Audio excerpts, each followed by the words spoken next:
Welcome to Hobby Nonsense. Echo, echo, echo. I don't know if there was a way to do an echo on the podcast, but hopefully we can do that. Guys, welcome to Hobby Nonsense. This is episode 5. I am Jesse Gibson, your host, and today is a very special day, and I'll tell you why it's a special day. This may be one of the bigger guests that I have had the pleasure of doing an interview with.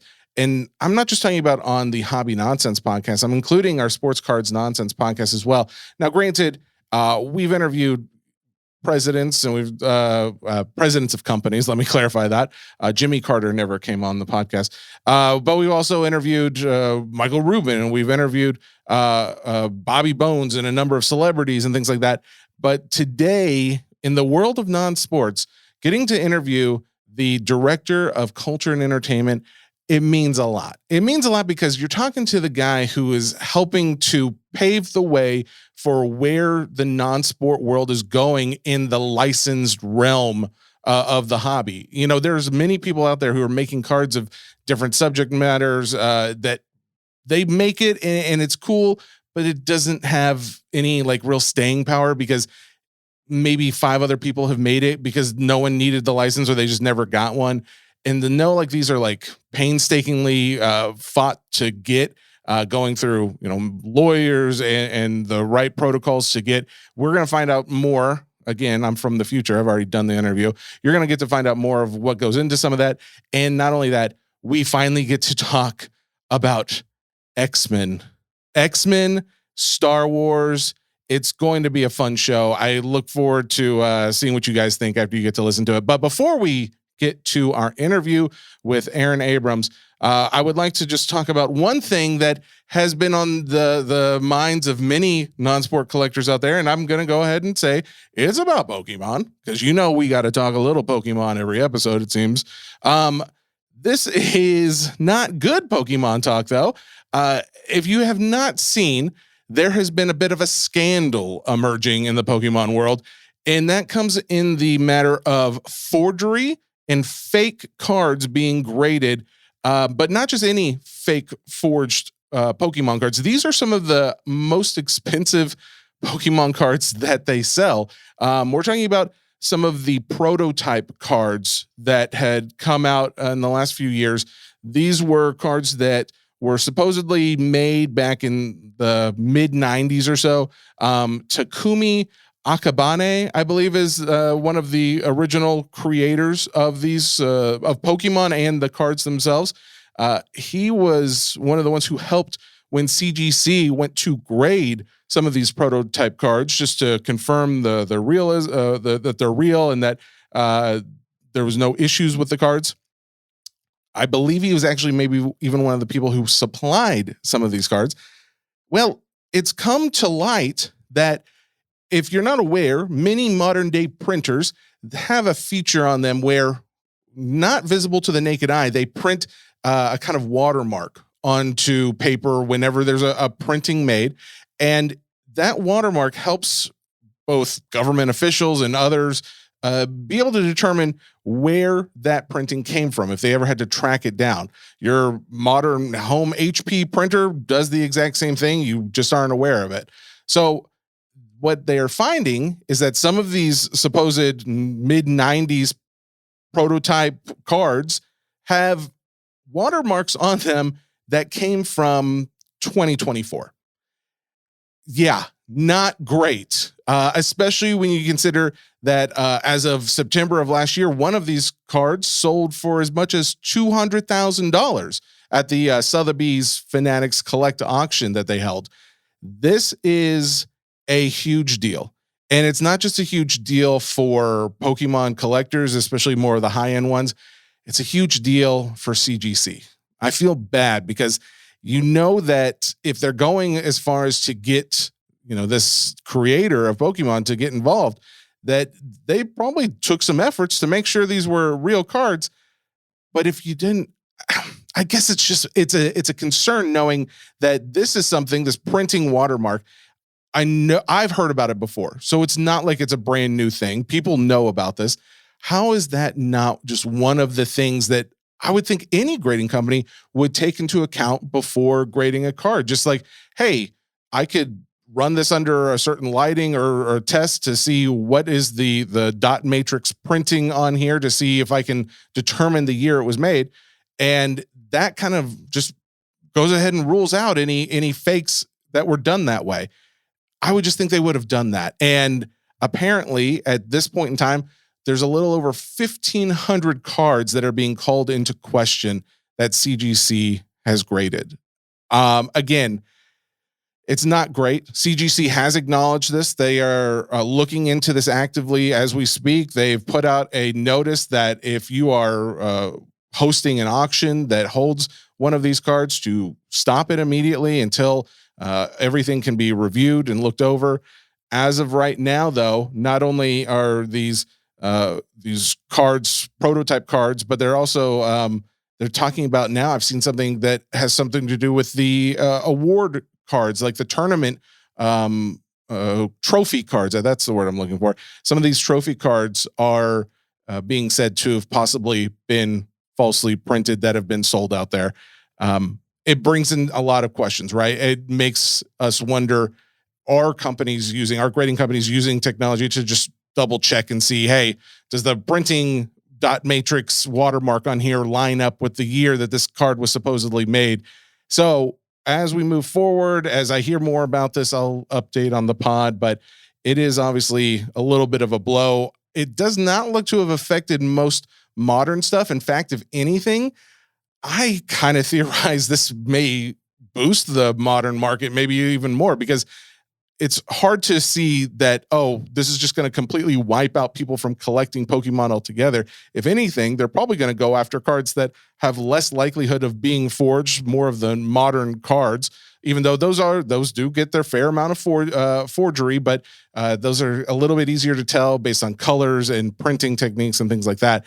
You don't have to have like any special technology to see dot matrix watermarks on there.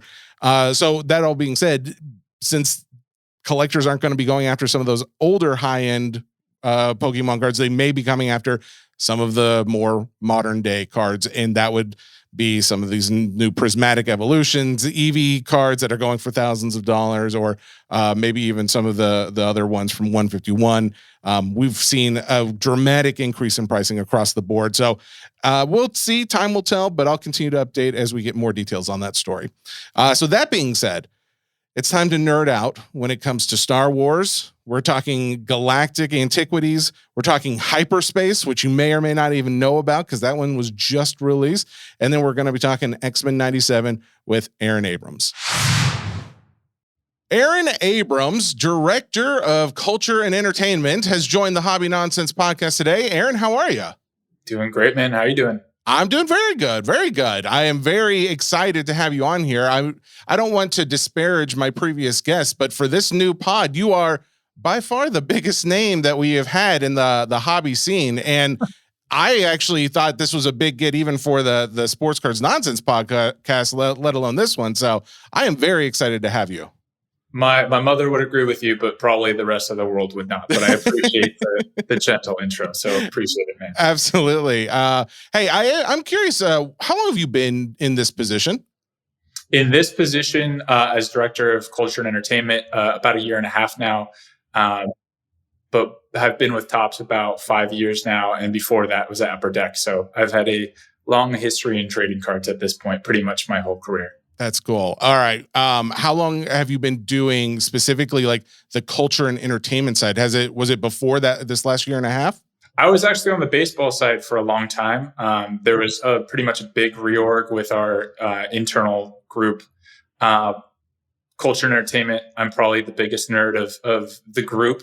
So naturally they said, hey, we know you love this stuff. There's an open position here. We think you'd be great for it. And it worked out perfectly. I don't want to name names, but I was told you are the second coolest person that works at Topps. Jeremy? I said I don't want to name names, Aaron. I won't. It was Jeremy. It absolutely was Jeremy, and he was the number one, apparently. So, if we range coolness by mustaches, he's got me beat by a mile. I mean, for sure. And you saw his American Pie card, right, with the mullet? I did. I have one. I have one too. Did he sign yours? No, I haven't gone that far just yet, but I'll get there. All right. I don't like to, it kind of feels good to know mine has the auto on there. Not a big deal. I'm not bragging about it. All right, Aaron, let's talk about why you're here, because you're here for a number of reasons. The first being Galactic Antiquities, that is coming out as of the time people are listening to this. It comes out today. It comes out on Wednesday, February 5th. This is by far probably the biggest Star Wars product release that has happened in at least the last, 2 years or something? At least the last year for sure. I can't think of a bigger one. Yeah, I would say so. We've had a huge, what I would say, shift in direction with how we're thinking about all entertainment cards. Star Wars is no exception to that. We're trying to put out the coolest products we possibly can. We're taking our time, care of craft for pretty much everything.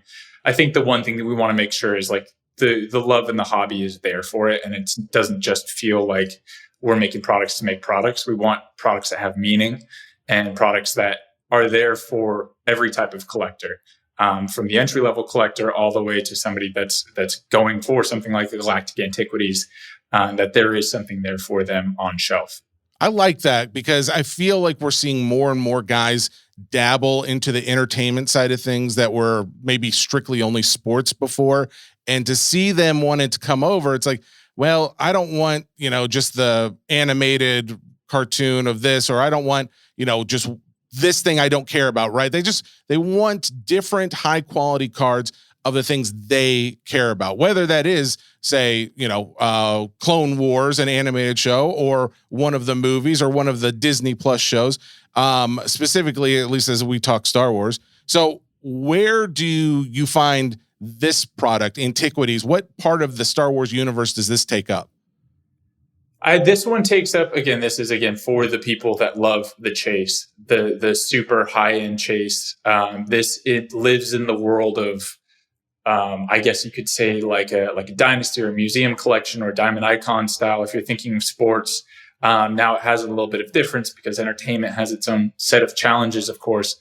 But this being that kind of ultimate tier product that we have for Star Wars right now. Now I know we used to have Stellar Sigs.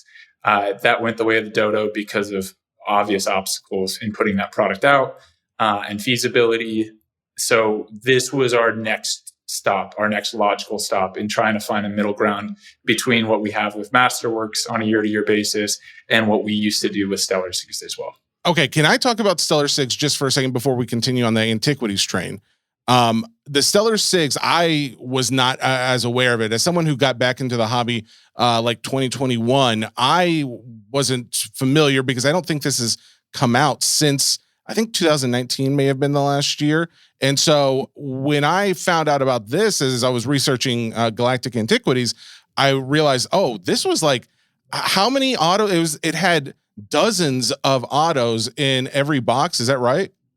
Yep. It was pretty much, I wouldn't call it a transcendent style product, but it was as close as you can get to that, again, super premium tier. Yeah. And it just wasn't sustainable for the time. So we tried to find something that's repeatable, sustainable, and still serves the market that we felt like was lacking for entertainment and Star Wars specifically. Okay, good. Because I did also see, I think there was at least one of the releases, I think there was maybe like 100 boxes of it or something like that. I don't know. There wasn't a lot of that made, and understandably so when you've got basically almost all the actors of the Star Wars universe signing into one product. Is it true? Do you know what those came out at? Like what those were selling at when they first came out? Because I see some pricing around like $5,000. That may have been like resale though. Yeah, I mean, you're thinking about the hobby from a 2019 perspective with SRP. So today it would be something completely different, I'm sure. But yeah, they settled around 5,000 today. So back then, I don't recall the exact price of them, but they would have probably settled around like 3,000 or so. That's great. But that just goes to show like just how rare it was and how packed full of collectible cards there were in there. Now, fast forward to today, we are now getting all the information on Antiquities. This has been something that's been in the works for at least the last year. And correct me if I'm wrong, at least maybe 2023. Is that right? Yeah, this originally went into dev just as an idea in late 2022. 2023, it actually started to come to fruition a little bit. some bumps, bruises along the way. I actually, as part of joining the entertainment team, started to take it over about halfway through the stream. And so saw some things that were necessary to change, saw some sharp corners that needed polishing.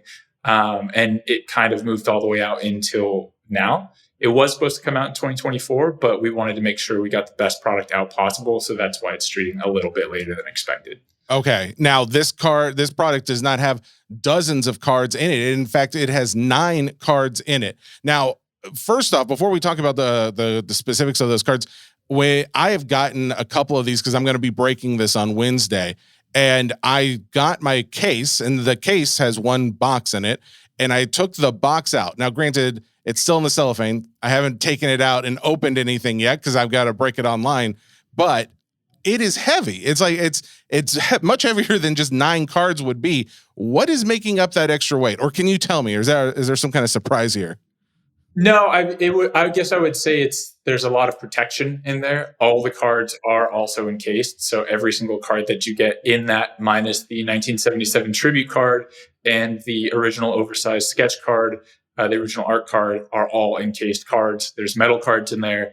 Again, there's a lot of foam padding to make sure that it's safe as it gets distributed. And on the inside, there is a magnetic flap box within the larger box that you can pretty much use to store your trading cards if you want to as well. It's pretty cool. Oh, wow. That's really cool. Okay. I got to figure out what I'm going to do with that then. I got to find a giveaway or something. All right. So then you mentioned the 5x7 oversized card. Now, are those hand-drawn cards? Hand-drawn, hand-painted. There's a lot of different mediums that some of our artists use. So if you've caught on with what we tried to do this year with Topps Chrome Star Wars, we started to tier out our artists in terms of kind of like a more base version, and then like the gold tier and the black tier being the ultimate artists. So the ones that we think are like the guys that go out and have some of the most photorealistic art possible, the ones that really have a huge following, the Angel Aviles of this world, like that kind of artist. We mainly contracted black tier, in our opinion, artists for this. And they did an amazing job because, of course, they have a much bigger canvas to play on. I've seen them use a ton of different medium. I've seen them use acrylics, oil paints, watercolors. We have people, of course, doing hand sketch pencil. And then even to the point of some of them using like lacquer and glitter and whatnot to really bring out the depth of the art too. I cannot tell you how excited I am to see some of these, because I've seen some really nice like the gold, what did we call them? Gold label? How do we describe this? Gold label, black label? The black label artists from Topps Chrome. I saw I pulled one of these sketches that was absolutely one of the most incredible sketch cards that I had seen. It was like General Thrawn, and every bit of this thing was colored, and it was pencil, like colored pencil or something like that. And I thought to myself, how amazing would this be if this was just bigger, like just a little bit bigger for an actual display piece? So I am so glad that of the pieces that you're using, you didn't like print this, like digitally print. This is actually the hand-drawn one. I think a lot of the collectors are going to like that. Yeah, and I think that's going to cover a lot of again, we put a ton of value into this product, a lot of care. And I think this is possibly the coolest part of it, in my opinion, is because it's all one-of-one art. And these artists, they have a lot of care of craft in what they do. And it comes in a little bit of kind of like a framing device. You could take the card out of it. It's got a back and everything, but there is like a wood box that it can sit in as well. So if you just want to stand it up on your desk and almost have it as like a display, it's pretty much pre-built into, which I think is really cool. That's awesome. Okay, very cool. Now, of the other 8 cards that are in this, I believe it was 2 of them are base cards. Is that right? That could be a numbered card as well? Pretty much 2 numbered cards, because all the cards are numbered for the base. Oh, they are?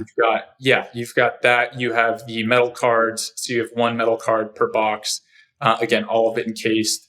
And then you have your 6 autographs. So you have your 1977 Topps Tribute, or Tribute to 1977, which is, we took the original Star Wars packaging, as you guys know, like the lovely original one with C-3PO on it from 1977.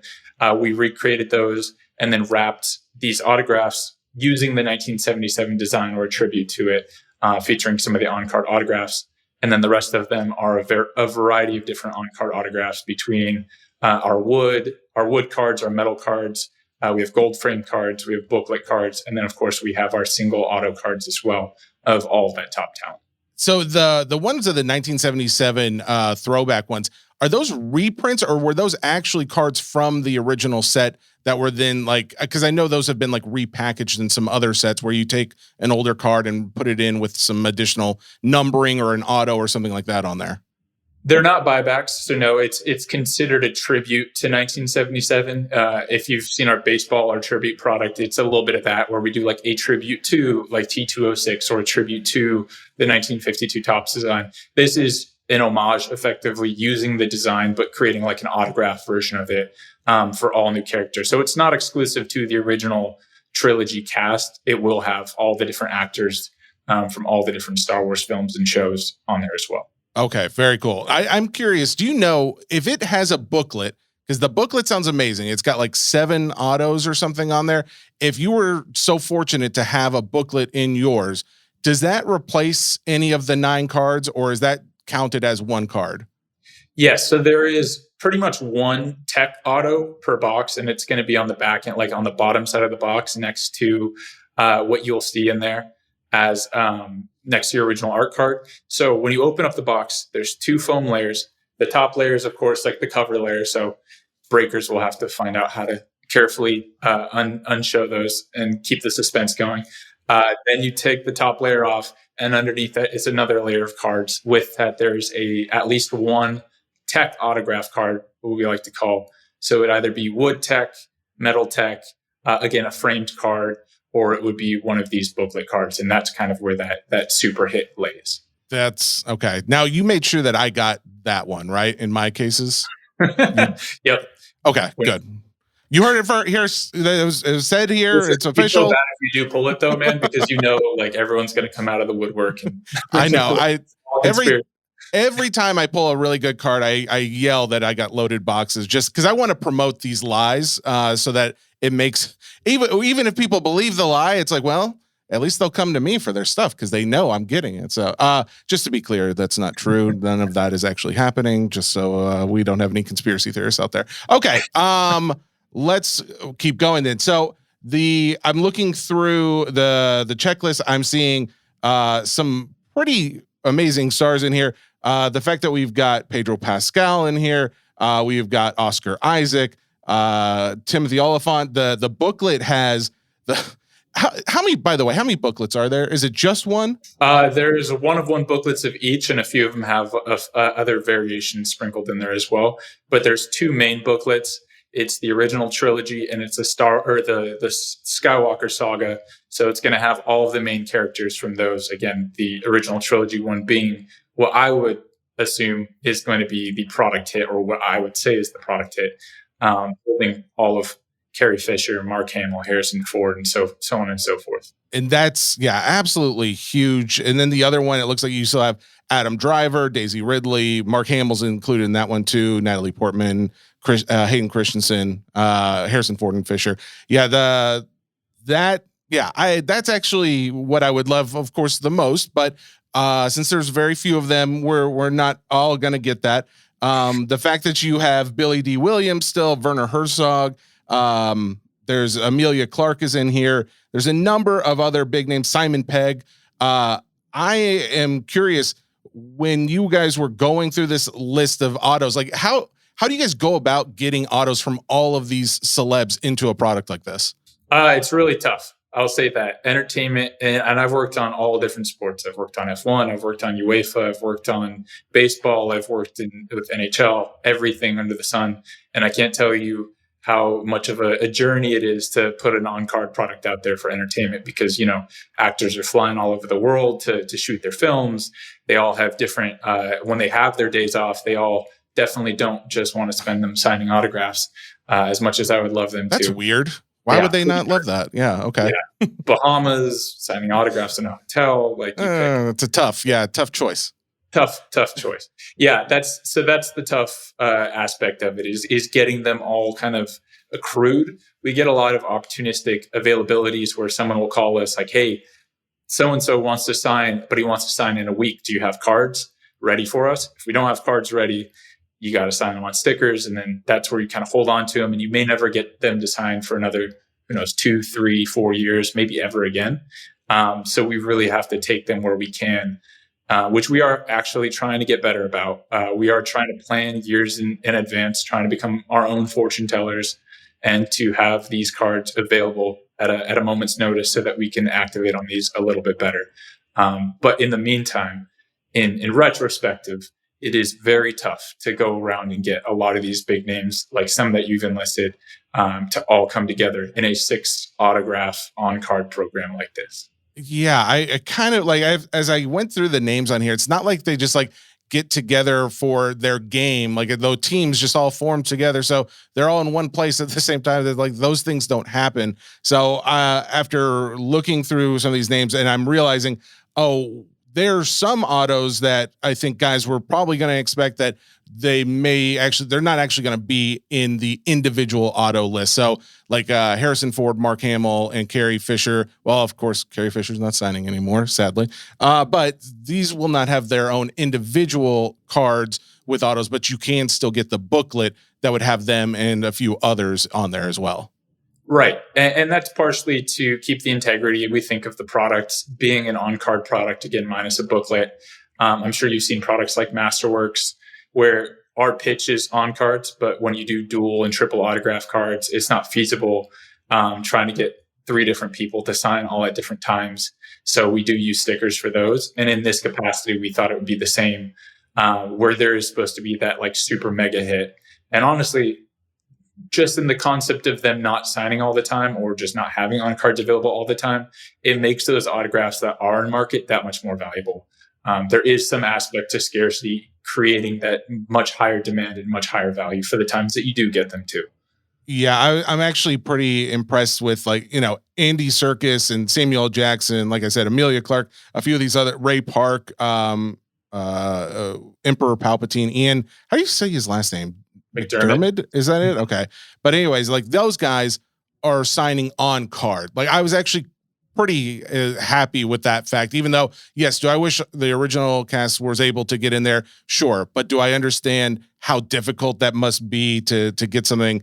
Yes. And it's not $5,000 like the, Stellar Signatures product was. So it is more reasonable. At least what it's coming out at is more reasonable. So these cards are all on card autos. They are not sticker autos unless you get a booklet, which of course you have to, with the fact you got Carrie Fisher and others on there. One auto that I don't see on as a sticker or anything else, and I'm just curious, do you guys have any stickers left for James Earl Jones for any future products or anything like that? Yeah, we can't really talk to that, unfortunately. Oh, okay, never mind. Even if we do or don't, sometimes it's also a matter of, do we have the rights to use what we have on shelf? Like, Gotcha. Is there an expiring tail on a deal that we had?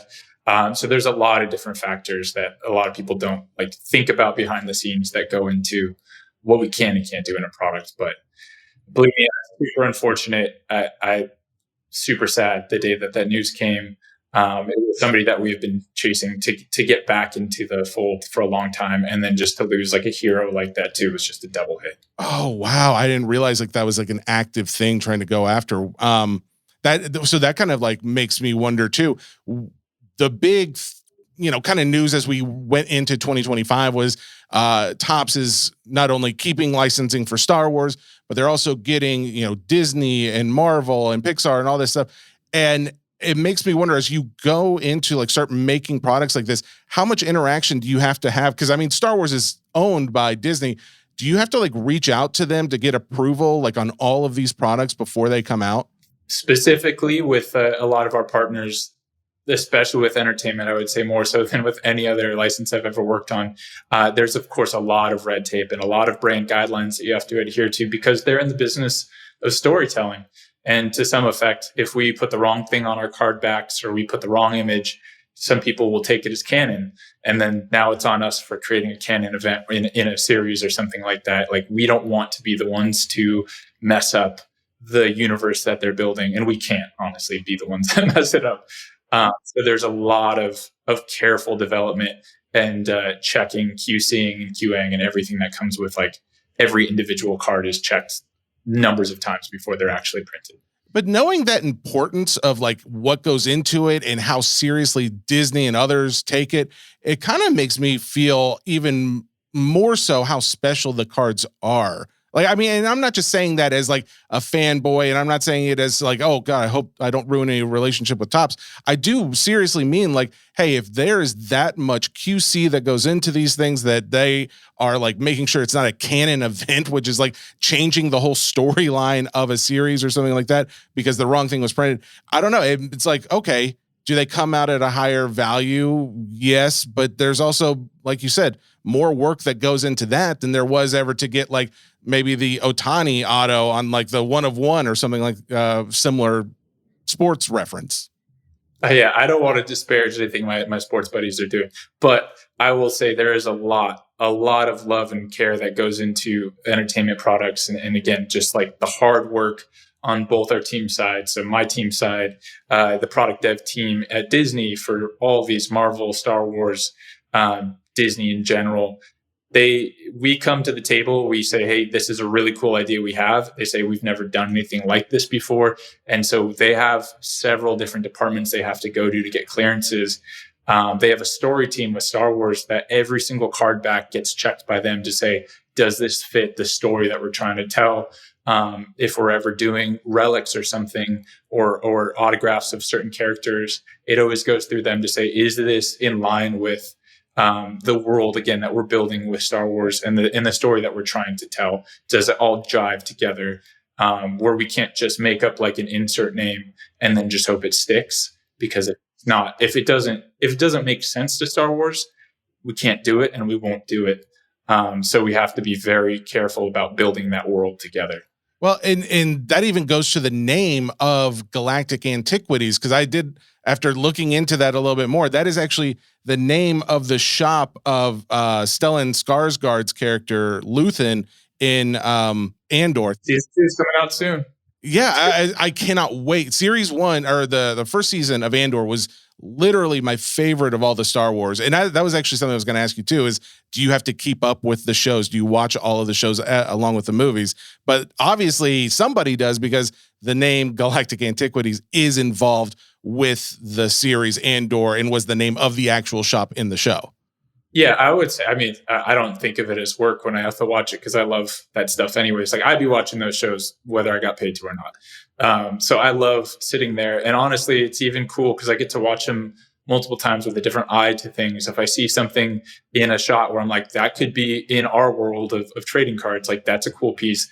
In the product for Galactic Antiquities, we have Beskar metal autographs. Like, that is a piece that you see in the show with that like very grooved design, almost credit style imperial credits that are made out of Beskar metal. Like, those are the things we want to take out of that world and bring into ours to bring people closer to the stories that they're trying to tell too. So it almost feels like we're maintaining that suspension of disbelief between the show and the physical products that we make. That is maybe one of the most baller things I've ever heard someone say, is like, oh, I'm watching the show and I'm thinking, oh, I would like that for some of my cards in the future. That's amazing. How many people at home are like, oh man, I wish I had that, blaster or something for my wall. And it's like, you actually have the opportunity to get pieces of it. It blows my mind. It's very cool. All right. I'd like to transition just a little bit before we make a larger transition. Staying in the Star Wars universe. At the same time, though, I just got noticed today that there was another announcement of another Star Wars product that comes out in, I think, 2 weeks' time, Star Wars Hyperspace. Can you talk anything about this? Yeah, I mean, Hyperspace, I think we've teased it here and there. This one is, I would say, so deep canon and so deep of a cut. It's a very like Star Wars aficionados product, in my opinion. Oh, really? Okay. There's a lot of really big hitter cards. So there is hit and chase, but it's few and far between. So it's very much so focused on the parallels in the product and the cards themselves and trying to set collect. It focuses on 4 to 5 planet, kind of what we've loosely based Hyperspace brand on is. It's about 4 to 5 planets a year that we want to focus on and really bring out. This year, we have Bespin, Naboo, Hoth, and I want to say Mustafar is the last one that we held on for that one. And those are all encapsulated in the base set. So the base set for each one of those planets is compiled of all of them.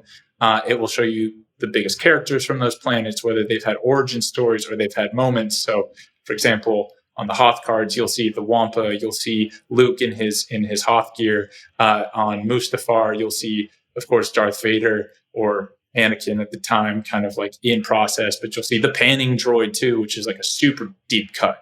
But we made it for like the super, super deep niche, but loving like fan base that really just wants like, hey, you watched the original trilogy and you saw the little like turret gun in the snow from Hoth, and you collected it maybe as a toy in the 70s or the 90s or whenever you started collecting the toys.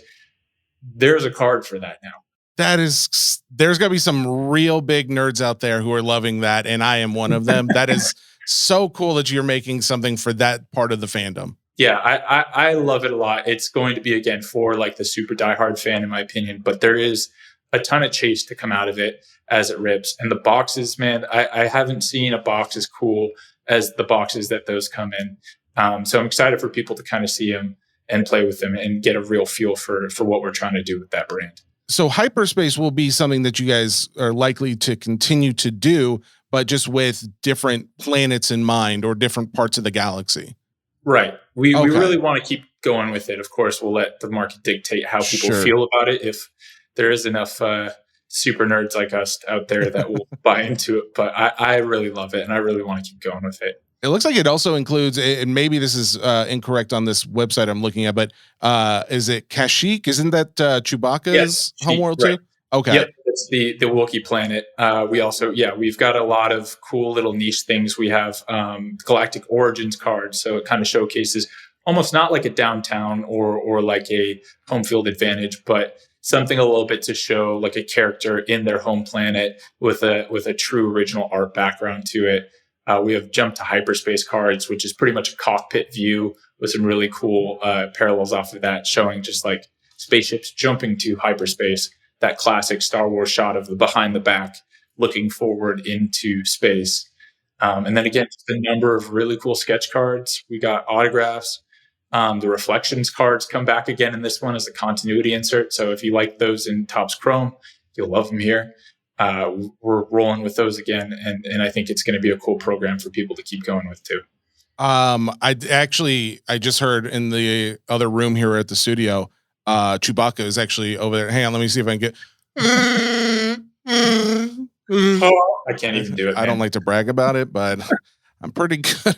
I am so sorry that happened. All right. The fact that there's autos in it, the fact that you got more sketches, but it's also a different take, a different perspective on the galaxy and how you guys have done cards before. I am so happy to know that we got another one coming out, and one actually that, because there's already talk that Galactic Antiquities, it's probably going to price out some people just because it is a little bit more, it's higher end, and it's going to be one that maybe not everyone is going to be able to just go out and buy a box of. But this one, I'm assuming, will be a little bit more available, maybe more price efficient for some that are looking to get into some more Star Wars cards. Yeah, I would say so. It's definitely doesn't touch War Galactic Antiquities as if that's the concern. Okay, all right. By the way, can you mention? I didn't ask you this. Can you mention how many boxes of Galactic Antiquities are going out, or an amount? I don't know. He's like, good question. We'll leave it to the ether. It's a great question that no one knows. All right. So Star Wars Hyperspace, that's when I'm seeing now, February 19th. That one comes out. Now, there's one other one, another release that we're going to jump multi-universe to. We're going X-Men 97, baby. We finally, as of, I guess, today, as of the day you're listening to this, I'm not allowed to talk about this until Wednesday.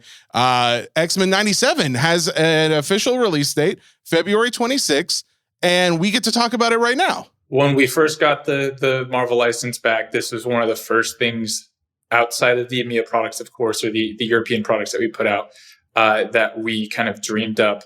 And I think this is one of the most, for me, nerdy, fun nerd out products that we've made in a long time.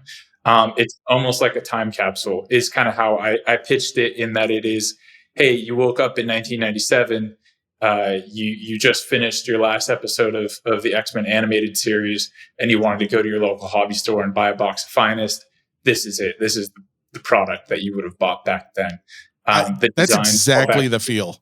Yeah, it's so nostalgic, and especially for me too, being someone that like grew up doing that, like watching the cartoons in the mornings and being able to go back and go to a card shop and maybe buy a pack or two. This was one of the things I would have lost all my allowance on, and now we're bringing it back to the modern trading card world. So there's a few modern tweaks to it, of course, but there is a lot of nostalgia layered and baked into this one. So some of these cards, now this is again, X-Men 97 is the I guess the continuation of the classic just X-Men animated series that came out, I guess, in 1997. And the series is on Disney Plus. They're about to have a season 2. It was very widely well received. I actually have watched all of it, but the last few episodes, and then in preparation of our show today, because I found out about this morning that we get to talk about this, I did a little deep dive to finish off the rest of the series. I am very curious as to some of what you guys are going to do with these cards. Is there any chance that we get any Avengers also in here? Because in the series, you have Captain America and Iron Man. I know this has nothing to do with X-Men, but I just had to ask right off the bat, would those characters happen to pop up in this? Yep. So with a lot of again, love and work and slow explanation, we were able to get the approval to use those characters in this product. Now, we know they're not X-Men necessarily, but there are what we're calling them cameo cards in this. They are part of the base set, but they'll be marked with a cameo notification to say, like, yes, Captain America is in this, Spider-Man's in this set. So those characters from the show will be in the base set. Correct. I could not be happier. I didn't see it in the marketing materials, but after watching the show, I was like, well, it would be a shame that they didn't do something like that. So the short prints, though, that I'm seeing, the fact that you have a short print that is just called da-na-na-na-na-na-na, like, that's pretty, just hats off, little slow golf clap. Where did that come up from? That came, so our product manager, Mark Cruz, on this one, both big nerds, big fans of the show. Pretty much every time we were talking about this product, that was the first thing that you'd hear in the background was him just hitting the da-na-na-na-na-na, da-na-na-na-na-na. And lo and behold, there is actually an asset with Marvel that they've created this entire, it almost looks like a lyric sheet. So if you were to look up lyrics for your favorite song, yeah, they have it. And all it is just a bunch of da-na-na-na-na-na, and it's fully laid out, the perfect amount. So if you ever wanted to find out the actual, like however many da-na-na-na-nas are in it, that is the new source of truth, in my opinion. And even more to add to it, if you couldn't get more nostalgic than that, guess what? It's a 9-card puzzle set. So you have to build the puzzle for it. The front of it is effectively a full poster of the X-Men 97, all the characters together, and then the card backs come together to create that da-na-na-na-na-na set. I can't tell. When I read that this morning, I was like, it's so crazy, the timing, because I was just opening this weekend. I had a buddy over and I gave him some packs of Back to the Future 2 that was like done in 1989 by Topps. And they had a feature like that where you would turn it over and it would have puzzle pieces of the poster for the movie Back to the Future 2 where you put together. And then I'm seeing you guys doing that same thing in a today version of a product that I don't know, I feel equally as nerdy about. And I feel that specifically, even though I'm not really into putting puzzles together from cards, that will be something I will go after. And I think a lot of people will. Yeah, I will say it is a very short print insert on its own. So it will really be the master builder that wants to go out and chase that set. And my hat's off to anyone that does it. And I would love to see it. So if you do finish it, please send me pictures. Absolutely. Can I just say, just a marketing idea, just off the top of my head, you get a children's choir that when on release day of the product comes out and just sings the da-na-na-na-na-na-na, Da-na-na-na-na-na-na. Like I'm just saying, just an idea. I would sell every box that you had ever. And the person that misses it by one card gets me, and I get to come and I get to sing it to you. So be careful what you wish for. Well, that's a done deal. That's going to happen for sure. All right. So not only do we have the short prints that we mentioned, there's also Children of the Atom, Omega Level, tribute to 97 or Finest 97. What is the tribute to Finest 97? That's just more of like a look of 97 Finest baseball. Is that right? So it's not 97 Finest Baseball. It is a tribute to the 97 Topps Baseball set. So that classic kind of like almost watercolor border from the 1997 Topps series. Because baseball in the 90s, the base set was very eclectic, and we're already doing that with the base set here. So this one was just a 1997 Topps Baseball pull from that. But all the character art that you'll see in the base set is varied onto that design. And how many characters are in this? I didn't see that in here. I may have just missed it. Do you know that is? I believe it's somewhere around like 50 something, because there are a lot of repeats. So to really break down what this is, again, if you are a 90s kid that loved Topps products and you loved Finest and you chased all that, like true to the 96, 97 set, 97, 98, this one does have a multi-tier base set. So there is all these variety of almost what you would call insert designs nowadays. So we have the Destroyers design from the original. We have the Topps Finest Masters design from the original. And we have got a few new ones, like we have Rise in there as well. And this is effectively the bronze base set, which will be the most common one. Then you've got your silver, which will be using all those designs, but with a silver border. And then you've got your gold rare ones. So those are your characters that you would say are like the top end of the top end. And they're spread out all throughout it. So again, you can get two Magneto cards, one of them in the bronze base with one insert look design, and then one of them maybe with the gold Finest Masters design as like the super rare version of it too. Okay, very cool. And then you also, to go along with this, you do have autos, but you've got voice actor autos to go into this product. Can I ask you about the autos that were included in the product that came out from Topps UK, the Marvel product that had the character autos like Wolverine's autograph in there? I get the autograph concept, because there's some people who just don't understand what that was. But was there any thought to doing something like that in a product like this, where you continue to use the animated version of the character? Yeah, we want to keep that as a very special thing. It's got a lot of heat behind it right now. It's got a lot of love in the hobby. You don't want to kill that. You want to make sure that it stays specific to one component of the hobby. So these ones are actual autographs, actual voice actor autographs, signed on card from the voice actor. So if you're not chasing the base set, or you're not chasing the sketch cards, you're chasing the voice actors. So there's a little bit of everything in here for all different types of collector.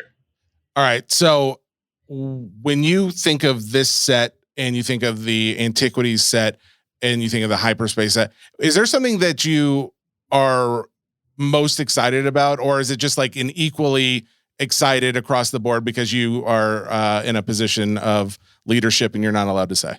I mean, me and my team work closely on all these products together. My product managers, these are their babies. They see from beginning to end.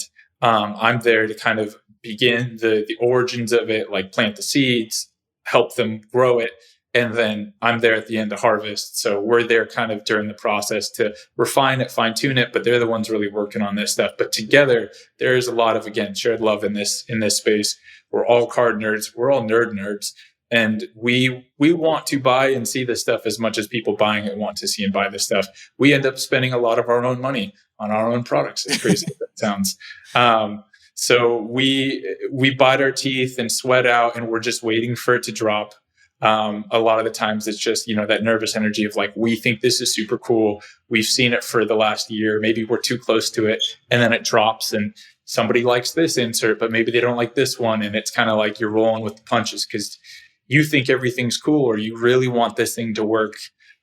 Sometimes it does, sometimes it doesn't. But the greatest gratification, I think us as not baseball card makers, but trading card makers in general are, is just hearing that someone like saw a design that's maybe not like the most expensive card, but that they love that card. Because that to me is the coolest part of it, is like a common dropping insert that someone's going to penny sleeve and put in their collection because they think the card design is just super cool and they're happy that it was made.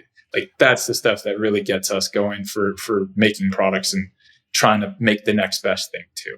Well, I will say that I feel like some of the more recent releases of the non-sport side of Topps have been really just nailing it as far as like the I think of like Topps Chrome Galaxy that came out, the art on those cards, that's what I felt like on every card. It was like, oh, that's just a base card.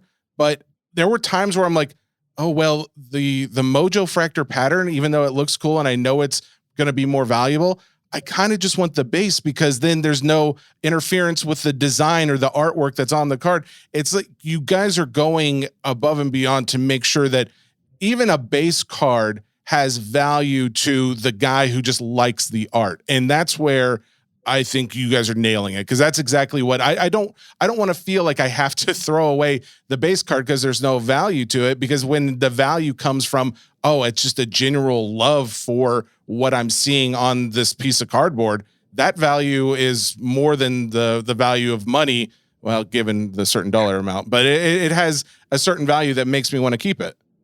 Yeah, I mean, we know the audience we play to too. Like we're gone to comic book shops. If everyone was just buying comic books to get the rare variant cover or whatever and to flip it and turn a dime, the comic book industry would die. They're there for the cool art inside. They're there for the story. They're there for the comic creators really putting their passion into it. And we kind of take that same approach to our trading cards. It's if the content's not there and the substance isn't there when you're not opening up a pack with a mega hit or a hit that's going to pay for your box or whatever that is, we still want you to enjoy the journey that you're on at the end of it. Say, hey, I just bought this box. Maybe I didn't hit a $20,000 card, but I enjoyed the journey on the way there. And I cherish the cards I have in my hand. Can I ask you a couple questions that have nothing to do, well, I shouldn't say nothing, but they have less to do with Star Wars and Marvel specifically, and maybe just more to do with like the world of culture and entertainment cards that Topps is working on and has worked on in the past? Yeah, let's go for it. Okay. So I put out a mailbag to the non-sports cards nonsense Facebook group just to see what questions that guys might have had in general, because I know there's limits to what we can talk about for future products, but maybe just something in general. Ryan Nolan had asked this, and he was actually on this podcast a couple weeks ago. He wanted to know, it seems like the non-sports cut autos and Transcendent have been getting a ton of praise and engagement online. Are there any thoughts on building out historical sets again? And he compared it to, say, like the old Look and See product or American Heritage, or maybe even more recent, the American Pie sets. I would love to answer that because I have some thoughts and whatnot. Okay. Fortunately, I can't talk about future products or things that were in the works. Okay. But just know that we love our heritage too. And I am a huge, as much as I am a Marvel comic books and Star Wars and everything junkie, I am also a history buff. And I love those old sets that we put out. And I weirdly enough spend too much money at the National on the small look and see cards that are in these like dollar bins or in like $10 bins or whatever. That's my little niche that I love going after too. So would love to see that more. And is that like something that you are going to be over as far as like, other than just the four main ones that keep popping into my head are the Disney, the Pixar, the Marvel, and Star Wars? You would cover basically anything that has to do with just say a cultural entertainment side of things. Could be movies, TV shows, music, things like that. Yeah, of course. Ginter's always going to have a say over like the odds and ends type of thing, the curio stuff. But as far as the rest of it goes, I like to think that I have the purview over anything that's non-sports. So if it's something like a historical set, if it's like a old 1950s Top Scoop set, or if it's like the My Funny Valentines, all the little weird ones that we used to do back in the day, and if we're ever thinking about bringing those back, I would expect it to fall under my team. And what about like things like, say, Garbage Pail Kids. That's another product that Topps has been known for decades. Is that something that you have any involvement in? Yes, that is under my team. So all of our Topps IP-owned stuff, the Mars Attacks, the GPK stuff, and good shout, this is the 40th anniversary of GPK, so be on the lookout. Didn't say there was a product coming, but it is the 40th anniversary, so let's celebrate. Well, I think there may be something already out there as far as people rumoring things. I won't ask you any questions just in case it's not okay, but I do know that GPK has, even though it's the guys that I talk to, they haven't been like overwhelmingly like pressing me for it. There is a 2024, and this is public. It's already out on multiple sales websites. 2024 Topps Garbage Pail Kids. They have a product that comes out, I believe, on the 14th of this month. So what, like 2 weeks from now?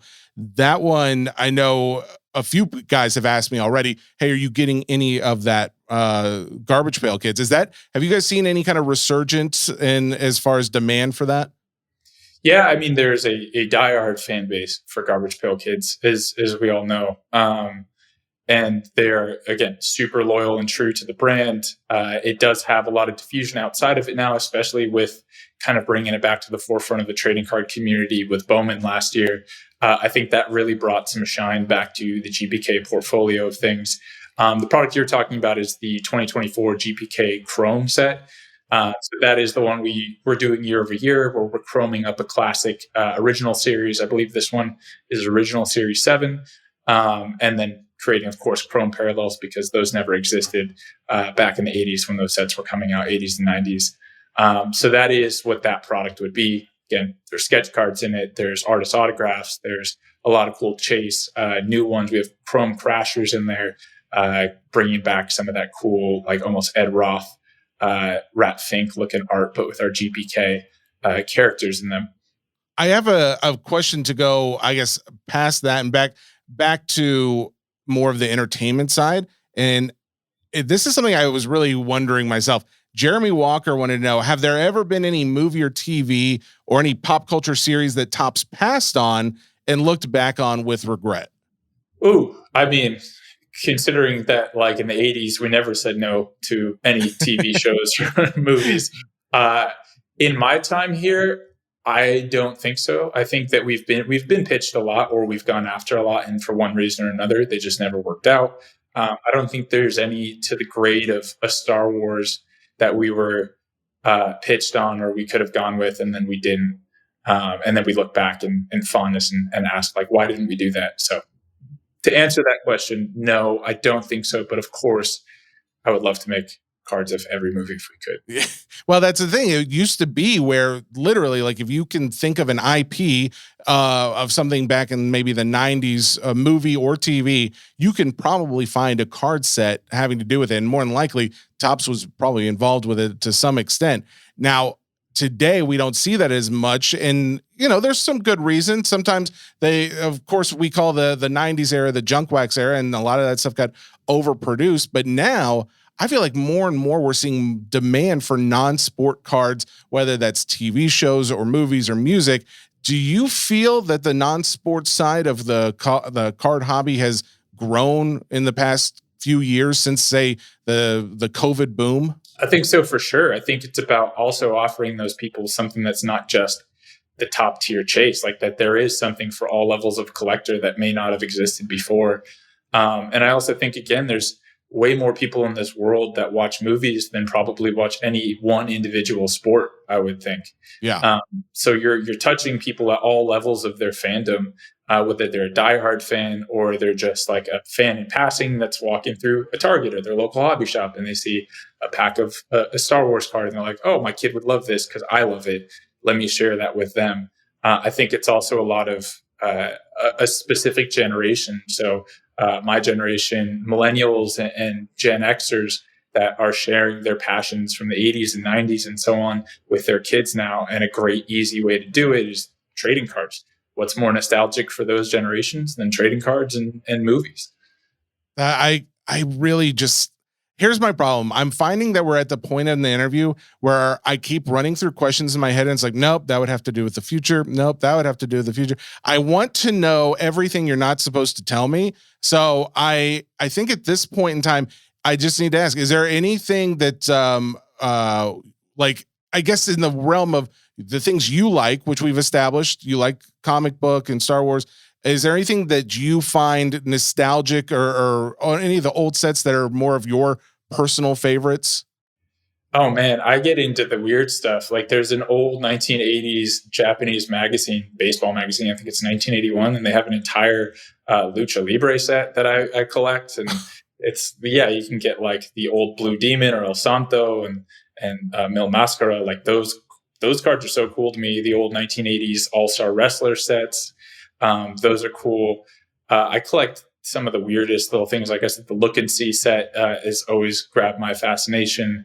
There's a 1960, I think it's 63 new set of all the old like Universal monsters and scary creatures. They're, people don't really care about that stuff, and you can get it for $1, and it means a lot to me. And I think that's what collecting is your trash is my treasure, and I love that stuff. Do you collect Pokemon or anything like that? I used to collect Pokemon. I used to be a diehard Pokemon person, and then all of my allowance went from Pokemon slowly into baseball cards as I turned into my teenage years. So I still do have a soft spot for it, but I can't say I'm a massive Pokemon card collector. I've thought about this for a while. Topps makes so many baseball cards as is.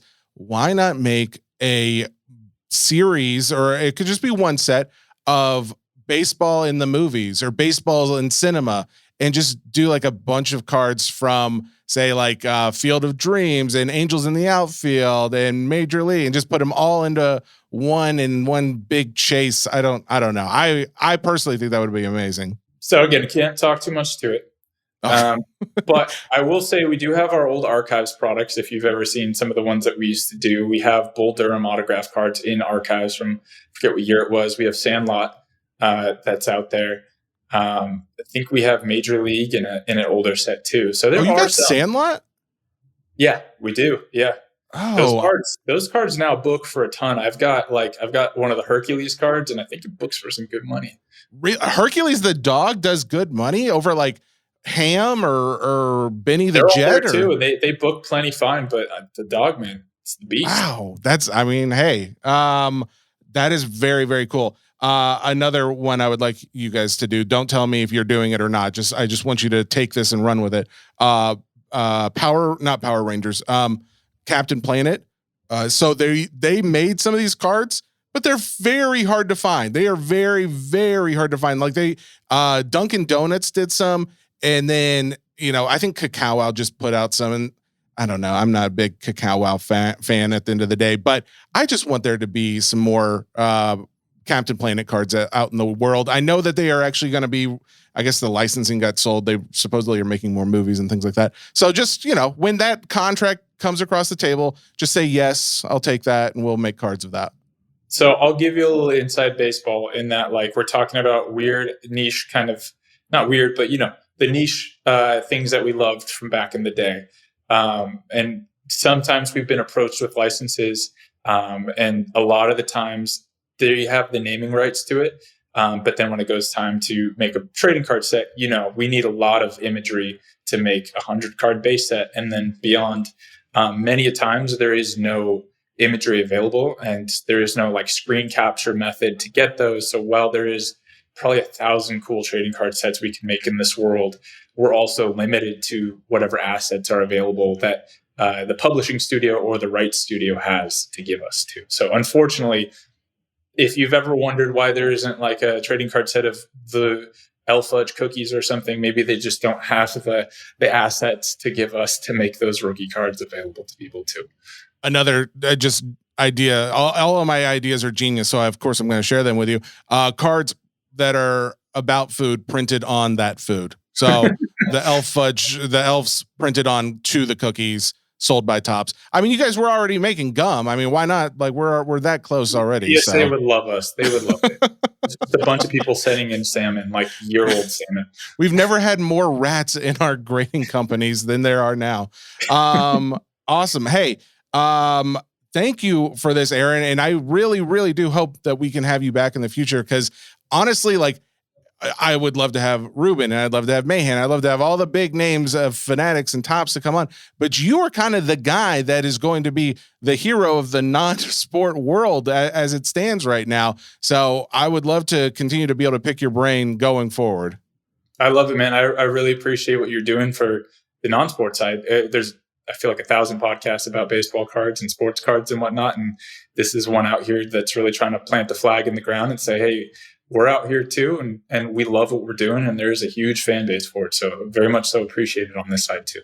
Well, thank you, Aaron, man. And we appreciate you. If people do you have social media if people want to follow you, or is it just like, hey, just if you want to support, go get some Tops non-sport cards?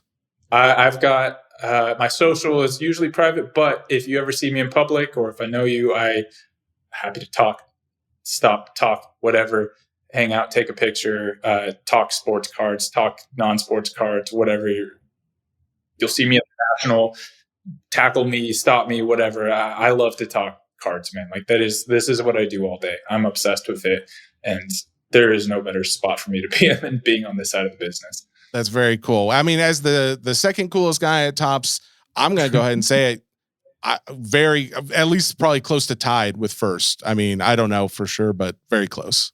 I'll work on my mustache for the next time, and then we'll check again. Yeah, there we go. I like that. Mustache on the weight scale and see how far that brings me. Aaron Abrams, Director of Culture and Entertainment at Tops. Thank you again, man. So there you go. There was the interview with Aaron Abrams, which I will say as a nerd and non-sport enthusiast, could not have been more excited to talk with him. I hope you guys enjoyed it as well. There's already talks of having him back on. There's nothing specific, but I've already been told hey, not too much longer, we're going to start hearing about more non-sport releases. So very excited to know that Tops is making this a big concern, not just in the, the comic / Disney realm, but I think we're expanding out even to hopefully some of the just seeing more celebrity autos and things like that in products. More things to come. And as we continue to go down this hobby nonsense journey, I really do appreciate all the feedback that you guys have been able to give, whether that's through the comments on videos or the short form media content, or just messaging me directly. Thank you. Your support, the fact that you subscribe, you leave reviews, things like that, help me to know what direction to take this thing. But it's also really cool to hear from you guys, know what you guys like, know what you don't like, know what you would like to hear more of. And then, of course, as we continue to push forward with this, I want to expand out of just the normal podcast scenario. I would like to do maybe a live setting or at least go out on the street, man on the street. That's an old segment I used to do on our other podcast. I'd love to do something like that as well. But anything that you guys want to hear more of, again, continue to reach out and let me know. Again, your support means a lot, and you can show that best by subscribe, follow, whatever that is. Please continue to do that. So thank you guys. We look forward to your next episode. Talk to you soon.